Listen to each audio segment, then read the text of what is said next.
मित्रों, जय हिंद, जय भारत, जय बिहार, जय मिथिला। मैं फेकन मंडल, आर्थिक आज़ादी आंदोलन कोऑर्डिनेटर बिहार प्रदेश, जैसा कि आप लोग जानते भी हैं, पहचानते भी हैं। आज विश्व पृथ्वी दिवस व आज ही के दिन से क्रांति दिवस की शुरुआत हुई थी, जिसके लेकर के हमारे सीतामढ़ी से आदर्श शहीद रामफल मंडल जी, आदर्श शहीद मथुरा मंडल जी, आदर्श शहीद युवा सहनी जी व अनेकों महान पुरुष जो हमारे आज़ादी के लिए अपनी बलिदान दिए, उनको मैं सत सत नमन करता हूं।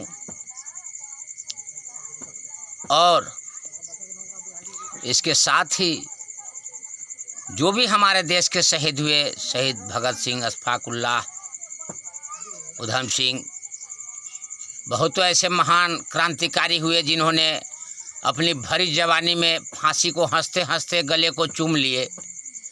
उसी तरह से मैं फेकन मंडल आज पृथ्वी दिवस व क्रांति दिवस पर शहीद आदर्श रामफल मंडल जी, मथुरा मंडल जी, युवा सहनी जी व गरीबों का मसीहा कहे जाने वाले कर्पूरी ठाकुर जी, शिक्षा की अलख जगाने वाले बाबा भीमराव अंबेडकर जी, सभी को नमन करता हूं। और साथ ही यह ऐलान करता हूं कि आज की जो परिस्थिति सरकार के द्वारा चलाई जा रही है, अति दयनीय और शोचनीय है। इसलिए कि अब ये सोचो जो कि हर चीज़ प्राइवेटाइजेशन होने जा रहा है। हमारे युवा पीढ़ी बहुत खुश हैं। रेलवे प्राइवेट हो रहा है, एयरपोर्ट प्राइवेट हुआ, हॉस्पिटल प्राइवेट होगा, सरकारी स्कूल प्राइवेट होगी। जब सब कुछ प्राइवेट होगा तो मैं छोटी सी बात आपको इस वीडियो के माध्यम से बताना चाहता हूं। जो सीतामढ़ी से अगर पटना जाता हूं सरकारी बस से तो 130 रुपया लगता है, और वहीं प्राइवेट बस से जाता हूं सीतामढ़ी से पटना तो 230 रुपया देना पड़ता है। तो क्या ये हमारे लिए अच्छा संकेत है? युवा, आप सोचो, हम तो आपके लिए नहीं लड़ रहे हैं, हम लड़ रहे हैं आपके बच्चों के लिए। हमारी आवाज़ आपके बच्चों के लिए, आपके लिए नहीं है। बेटा कहाँ वैल्यू करता है बाप का? पोता वैल्यू करेगा तो पोता को रास्ता दिखाऊंगा तब ना वो वैल्यू करेगा। जिस तरह से वोटर पेंशन की बात में आवाज़ उठाता हूँ, तो आप लोग घर में पता करना, जो भी इस वीडियो को सुन रहे हो। पहले के ज़माने में मुठिया निकलता था, जब खाना बनता था तो एक मुट्ठी चावल उसमें से निकाल लिया जाता था, जो समय बेरा पर वो काम आएगा। तो उसी तरह से हमारे भारत में डीजीपी निकाला जाता है, जो टैक्स के रूप में जाना जाता है।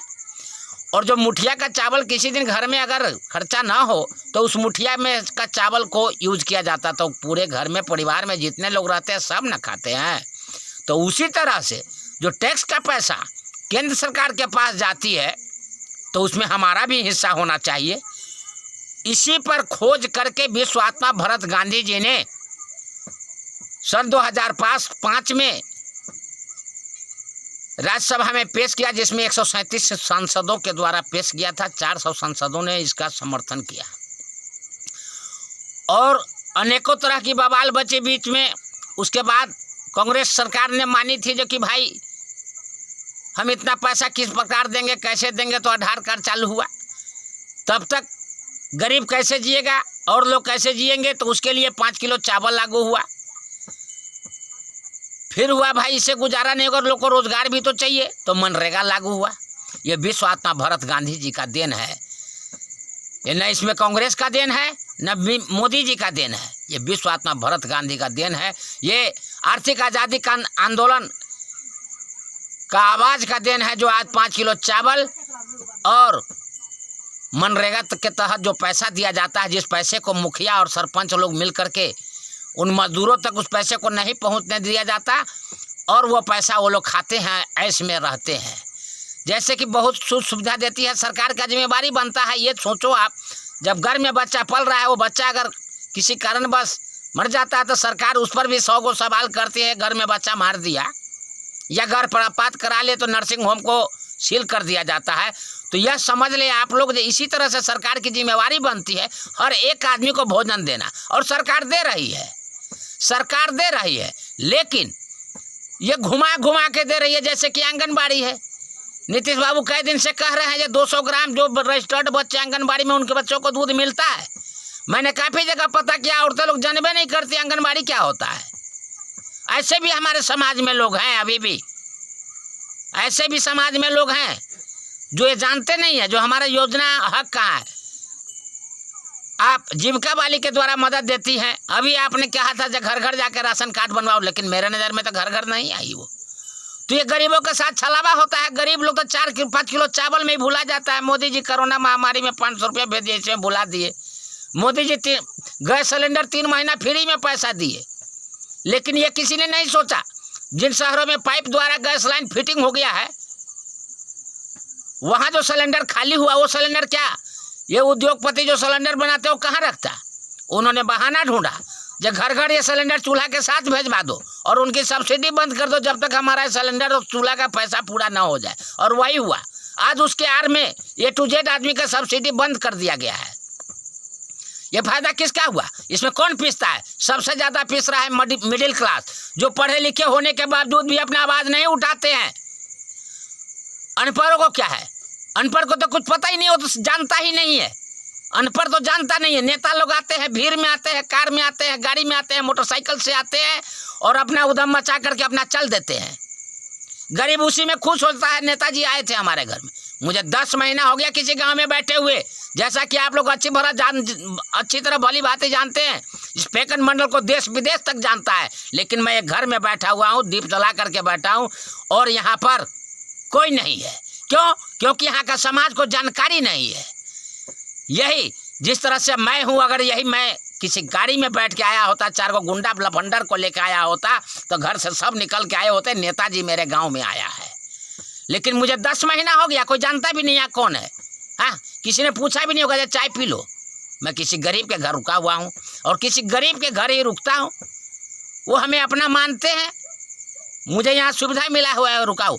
इसलिए मैं आप लोग को बताना चाहता हूँ, जो हिंदुस्तान को अगर सुधारना है तो सरकार जो हम लोग के ऊपर योजनाएं देती है उसको बंद करे और उस योजना के बदले डायरेक्ट हर एक वोटर के खाते में पैसा भेजे। सरकार, वोटर को पैसा मिलेगा। सरकार खुद कहती है कि डीजीपी का आधा पैसा हम खर्च कर देते हैं, तो डीजीपी से का पैसा जो खर्च आप करते हैं, तो 2017 के हिसाब से 6000 वोटर बनता था। आप वो पैसा डायरेक्ट वोटर को खाते में दीजिए। मैं अलग जगा दिया हूँ। युवाओं सुन लो, आर्थिक आज़ादी आंदोलन का आज मैं बिगुल फूंक दिया हूँ। तुम्हारे अंदर भगत सिंह, अशफाकुल्लाह, दशरथ, रामफल मंडल, मथुरा मंडल, युवा सहनी, ये जो हमारे आदर्श हुए, उन लोगों को अगर पूजा करते हो और सिद्धांत मानते हो, बाबा साहब को जो मानते हो, कर्पूरी ठाकुर जी को जो मानते हो, कूद पड़ो इस आर्थिक आज़ादी आंदोलन की लड़ाई में। उस दिन भी कायर लड़ाई में नहीं गए थे और आज भी वो कायर जनचंद नहीं जाएंगे, लेकिन हमारा तुम्हारा फर्ज बनता है, कूदो मैदान में। देश बिक रहा है, देश लूट रहा है और तुम जैसे युवाओं बैठ के तमाशा देख रहे हो। मुझे न हिंदू से नफरत है, न मुझे न मुसलमान से नफरत है, न सिख से नफरत है, न मुझे ईसाई से नफरत है। नफरत है तो सिर्फ व्यवस्था से नफरत है, जो आज के युवाओं ने ये नफरत को समर्थक करके बना के रखा है। युवाओं आह्वान करता हूँ, कूद पड़ो जंगे मैदान में। सोशल मीडिया से हो सके, सोशल मीडिया से हम जैसे लाखों बूढ़ा गांव गांव घूम रहे हैं, पैदल घूम रहे हैं, झोला लेके घूम रहे हैं। तुम लोग सोशल मीडिया पर अब उठाओ, आवाज़ उठाओ। नहीं तो जो गरीब आज 5 किलो चावल में जीते हैं और मौज में रहते हैं, जिनको ये नहीं पता ये चावल और ये मनरेगा का पैसा कौन चलाया, कहाँ से आया, वह गरीब दोबारा फिर इसी लोग को नेता चुनेंगे, उन्हीं लोग को वोट देंगे और फिर तुम मिडिल क्लास पिसते रह जाओगे। इतना ही कह के मैं बाबा साहब को नमन करता हूँ, शहीद रामफल मंडल जी को नमन करता हूँ, शहीद मथुरा मंडल जी को नमन करता हूँ, शहीद युवा सहनी जी को नमन करते हुए अपनी वाणी को विश्राम देता हूँ। जय हिंद, जय भारत, जय मिथिला, जय मिथिला। मित्रों, आज का दिन ये याद रखना, भूलना नहीं। आर्थिक आज़ादी आंदोलन, यह फेकन मंडल का आवाज़ जब तक सुन रहे हो तब तक, इससे पहले फेकन मंडल मारा ना जाए, जेल ना बंद हो जाए, उससे पहले जाग उठो, जगाओ अपने शैतान को। जो तुम भी युवा हो, याद करो भगत सिंह को, याद करो अपने शहीद रामफल मंडल को। जय हिंद, जय भारत।